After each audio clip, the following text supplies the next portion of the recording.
নমস্কার বন্ধুরা, আজ আমি তৈরি করছি চিকেন ভাপা।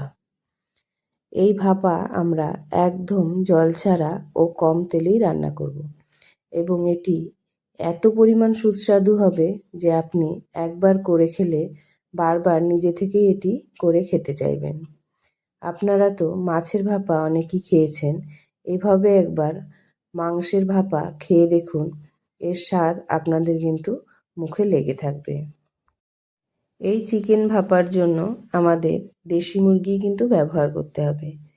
পোলট্রির কিংবা ব্রয়লারের মাংস দিয়ে কিন্তু এই ভাপাটা অতটা স্বাদ হবে না এবং তার থেকে অতটাও রস বেরোবে না। আপনারা ভাপাটা করে অতটা ভালোও পাবেন না। দেশি মুরগি দিয়ে করলে এর স্বাদ প্রচণ্ড পরিমাণে বেড়ে যায়, তাই আপনারা চেষ্টা করবেন ভাপা যদি করেন তবে দেশি মুরগি ব্যবহার করার। এবার আমরা মিক্সিতে একটি মশলা তৈরি করে নেব। তার জন্য প্রথমে দিয়ে দেব রসুন, পেঁয়াজ, তার সাথে দিয়ে দেব কিছুটা আদা, টমেটো ও বেশ কিছুটা পোস্ত। সব কিছু দিয়ে আমরা একটি সুন্দর মশলা তৈরি করে নেব। তার সাথে আমরা কিন্তু কাশ্মীরি লঙ্কার গুঁড়ো ব্যবহার করব না, গোটা কাশ্মীরি লঙ্কাকে বেটে নেব। সেটা আমি মিক্সিতে না করে পাটাতেই করে নিয়েছি, কারণ মিক্সিতে করলে অতটা পেস্ট হবে না। আমরা যা মশলা ব্যবহার করার তা এখন এই মাংসটি যখন মেখে রাখবো তাতেই ব্যবহার করে নেব। পরে শুধু আমরা গরম মশলাই ব্যবহার করব, আর কিন্তু কোনো মশলাই আমরা আর ব্যবহার করব না। তো এবার মাংসটিকে তৈরি করে নেবার পালা। প্রথমে মাংসগুলি দিয়ে তাতে আমরা দিয়ে দেব একে একে লবণ, হলুদ ও আমরা যে কাশ্মীরি লঙ্কাগুলো বেটে রেখেছিলাম সেই লঙ্কা বাটাটা। তার সাথে দিয়ে দেব আমরা মিক্সিতে যে মশলাটা তৈরি করে নিলাম সেই মশলাটা। আমরা রান্নাতে আর কোনো ফোড়নও দেব না, কিংবা পেঁয়াজ কিন্তু আর কোনো সময়ই ব্যবহার করব না।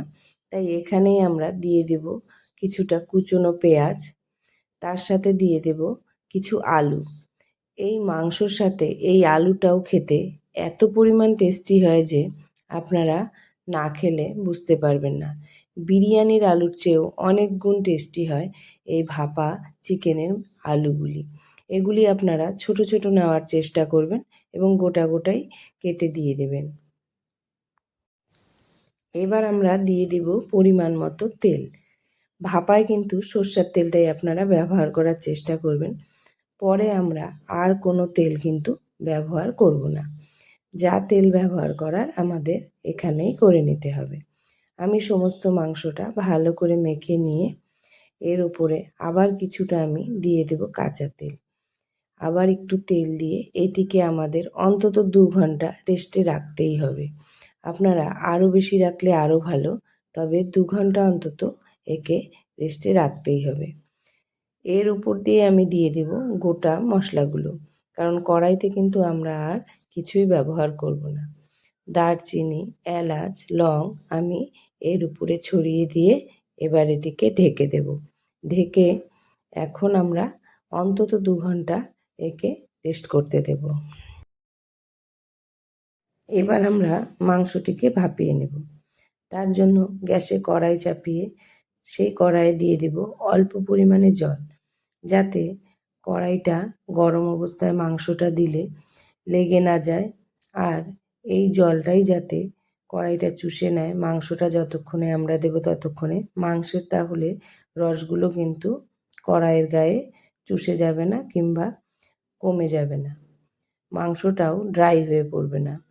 এই জলটা কিন্তু আমরা মাংস দিতে দিতেই কড়াই চুষে নেবে, আর কোনো জলই আমাদের কড়াইয়ে থাকবে না। এই মাংসটা দিয়ে এখন আমাদের ঢেকে দিতে হবে, এবং যেহেতু আমরা কোনো জলই ব্যবহার করব না তাই একে কিন্তু বারবার নাড়িয়ে দেখে নিতে হবে, আবার ঢেকে দিতে হবে। আমাদের কিন্তু এই মাংস রান্না করতে আর কোনো কিছুই করতে হবে না, শুধু আমাদের একটু লক্ষ্য রাখতে হবে। গ্যাসের ফ্লেমটা সবসময়ের জন্য আমরা কমিয়েই রাখবো, একবারের জন্যও কিন্তু বাড়ানো যাবে না। আর যেহেতু এটা দেশি মুরগি তাই বেশ কিছুটা সময়ও নেবে।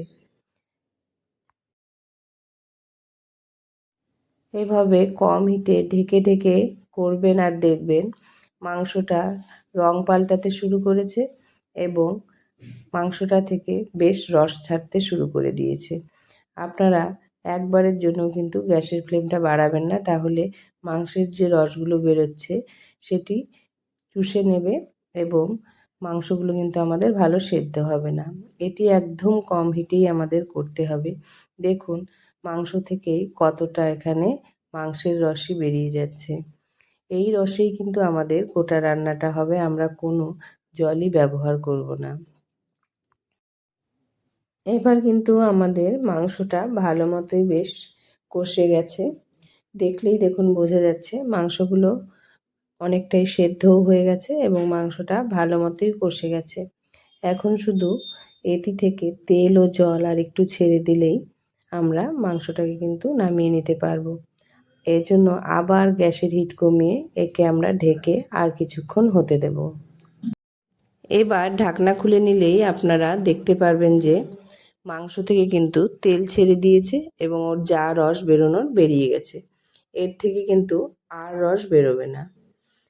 আমরা এবার এতে দিয়ে দেব কিছু চেরা কাঁচা লঙ্কা আর দিয়ে দেব অল্প পরিমাণে গরম মশলা। আমরা এই চেরা কাঁচা লঙ্কাটাও কিন্তু গন্ধের জন্যই দিচ্ছি। আমরা প্রথমে যে লঙ্কা বাটা দিয়েছি তাতেই মাংসের ঝাল কিন্তু বেশ হয়ে যাবে। কাঁচা লঙ্কা ও গরম মশলা দিয়ে এটিকে এখন নামিয়ে নিলেই কিন্তু আমাদের মাংস ভাপা একদম তৈরি। এটি একবার খেয়ে দেখবেন, এত সফট মাংস আপনি জীবনে খাননি। আলু এবং মাংস দুটোই খেতে এত সুস্বাদু হবে যে আপনি এটি পোলাও, ফ্রাই, পরোটা, ভাত যার সাথেই খান না কেন এর জুড়ি মেলা ভার। কম তেলে এভাবে একবার আপনি ভাপা মাংস খেয়ে দেখুন। আমি বলছি আপনারা এর স্বাদ কিন্তু কোনোদিনও ভুলতে পারবেন না। ভিডিওটি ভালো লাগলে অবশ্যই লাইক ও সাবস্ক্রাইব করে দেবেন আর কমেন্ট করে অবশ্যই জানাবেন ভিডিওটি আপনাদের কেমন লাগলো।